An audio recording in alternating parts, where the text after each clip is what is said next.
I always believed family meant protection. That's what my parents told me growing up. They said family was the one place where no one could hurt you, where loyalty mattered more than anything else. As a child, I believed every word of it. But the day my grandmother died, I learned how wrong they were. My grandmother, Eleanor, was the one person in the family who truly understood me. While my parents were always busy chasing promotions, investments, and social status, Grandma had time for the simple things. She was the one who picked me up from school when I was little. She taught me how to bake bread from scratch, how to grow tomatoes in the backyard, and how to sit quietly on the porch and watch the sunset. People reveal their true selves when they think no one is paying attention, she used to say. She lived in a modest but beautiful house just outside Portland. My grandfather had built the place with his own hands in the early 1960s. It wasn't a mansion, but every corner of it carried decades of memories. The creaky wooden floors, the stone fireplace, the giant oak tree in the backyard where we used to sit during summer evenings. Everyone in the family knew something important. Grandma always said the house would eventually be mine. "You're the only one who still visits," she'd say with a warm smile. "The others only come when they want something." When she passed away at 89, the world suddenly felt quiet. The funeral was small, but tense. My parents and my older brother seemed strangely focused, whispering to each other in corners of the room instead of grieving. At the time, I assumed they were just handling the legal matters. A week later, they asked me to come over for dinner. The moment I walked into their house, something felt wrong. The atmosphere was cold and strangely formal. We sat at the dining table, and my mother slid a thick stack of papers toward me. "We've already handled the inheritance," she said casually. I frowned, confused. "What do you mean handled it?" My father leaned back in his chair, folding his arms like the conversation had already been settled. "The house was sold," he said. "It was the smartest decision." For a moment I thought I had misheard him. "You sold Grandma's house?" My mother sighed as if I were being unreasonable. "It was just sitting there. Maintenance costs money, but Grandma promised." "She never signed anything," my father interrupted sharply. "There was no will giving it to you." The words hit me like a punch to the chest. I stared at them, waiting for someone to laugh and say it was a misunderstanding. No one did. "So where did the money go?" I asked quietly. My parents exchanged a brief glance. Then my mother gave a small, satisfied smile. "Your brother needed help with his business," she said, "and we invested the rest.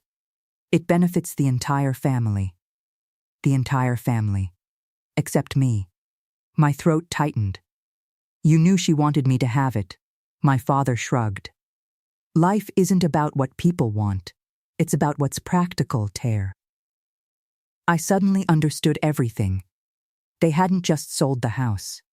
They had planned this. While I was grieving, they were dividing up the money.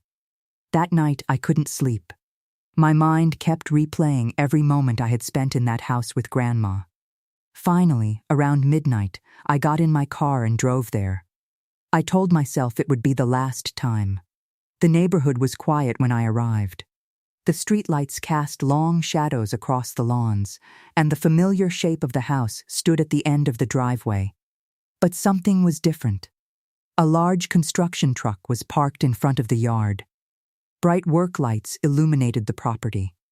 Workers had already started digging in the backyard near the oak tree. My chest tightened as I watched them. The house that had been part of my life for decades was about to be torn apart. I sat in my car for several minutes before stepping out. One man stood apart from the others. He looked like the supervisor, tall, wearing a reflective vest, studying the ground carefully. As I walked closer, he noticed me. "Can I help you?" he asked. "I grew up here," I said quietly. He nodded sympathetically. "Sorry, the new owners plan to redevelop the property." Then he lifted something in his hands. A small, rusted metal box. "We actually found this buried under the oak tree," he said. My heart skipped. "Buried?" "Yeah," he replied. About 2 feet underground. I stepped closer. What's inside? Old documents mostly, he said. And a key. The word made something stir in my chest. A key? He nodded and pulled out a folded piece of paper. There was also a note. When he unfolded it, my breath stopped. I recognized the handwriting instantly. It was my grandmother's. My hands trembled as I took the paper. The message was short. If you're reading this, it means someone tried to take what belongs to you. My pulse began racing. Below the message were 3 words. Trust the fireplace. I looked up at the builder. What are you planning to do with this? I asked. He shrugged. Normally we'd hand it over to the property owner. The property owner. My parents. A sudden wave of panic rushed through me. Please, I said quickly. Don't give it to them yet. He studied my face carefully.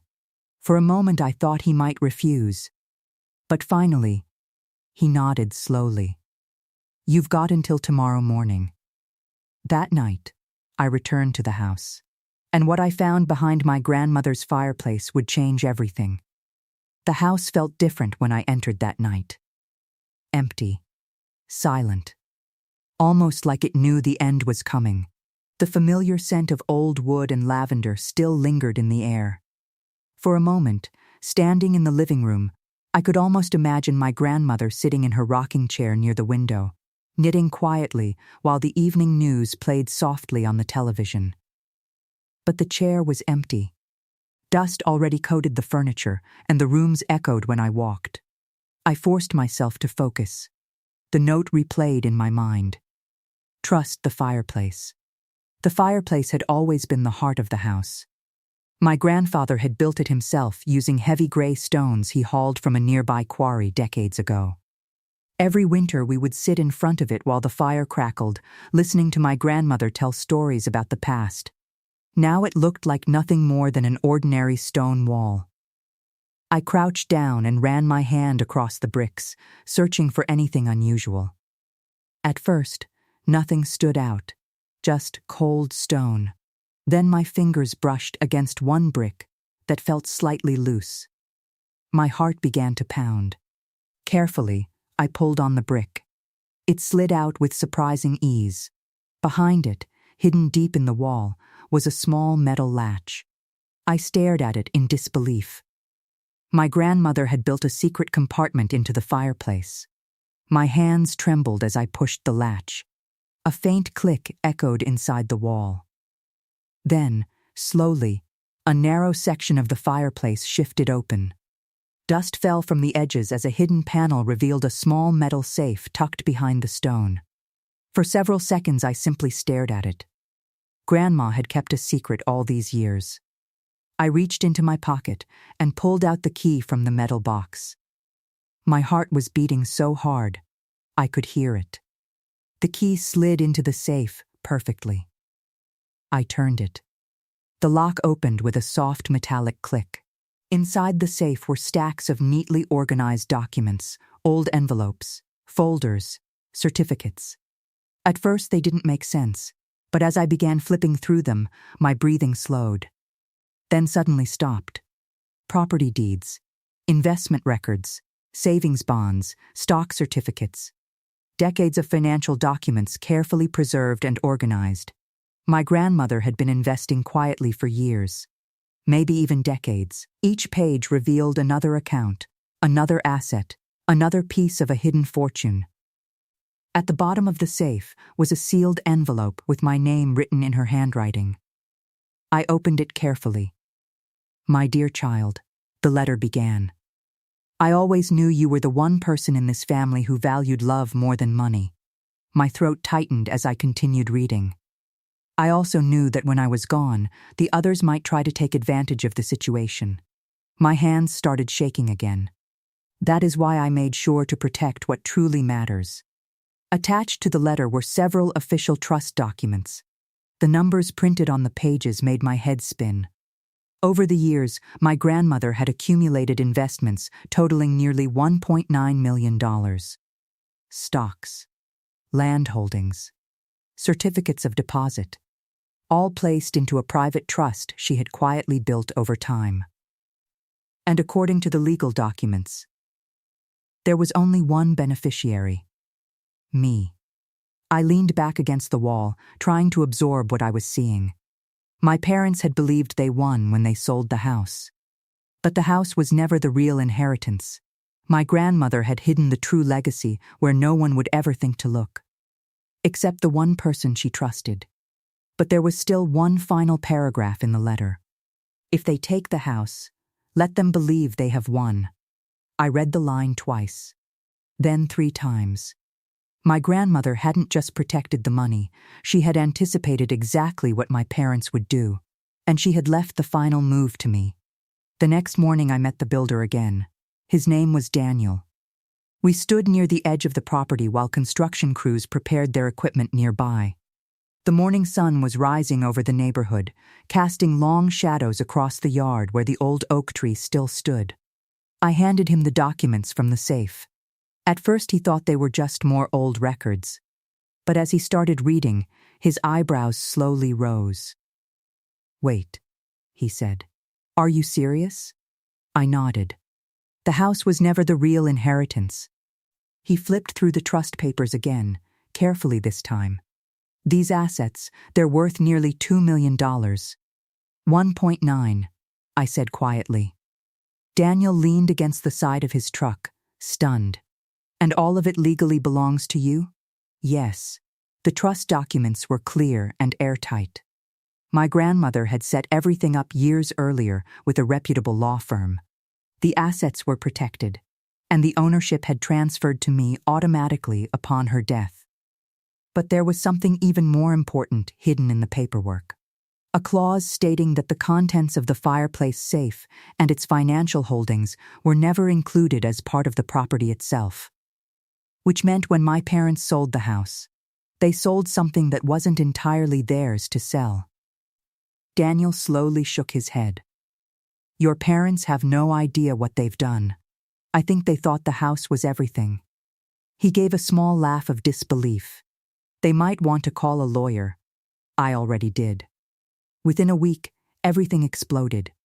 The buyers who purchased the house were furious when they learned that valuable financial assets had been hidden inside the property and were not included in the sale agreement.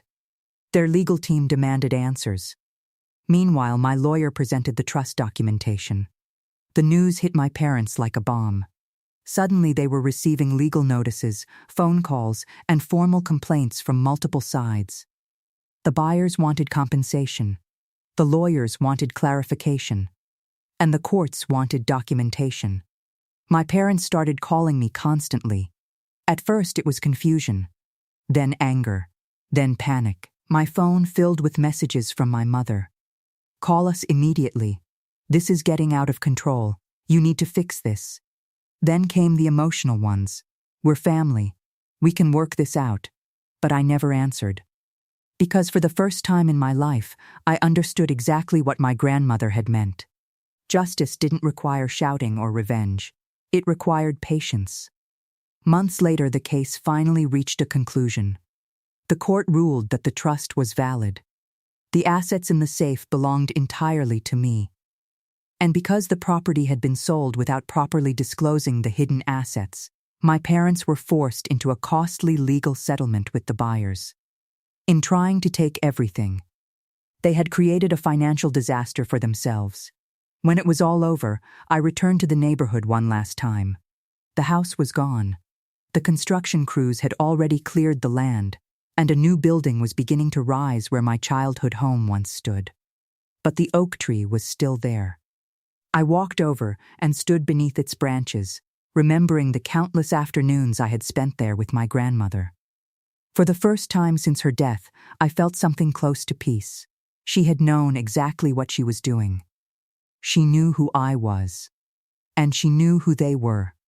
The people who tried to steal my future had believed they were smarter than everyone else. But in the end, they had only outplayed themselves.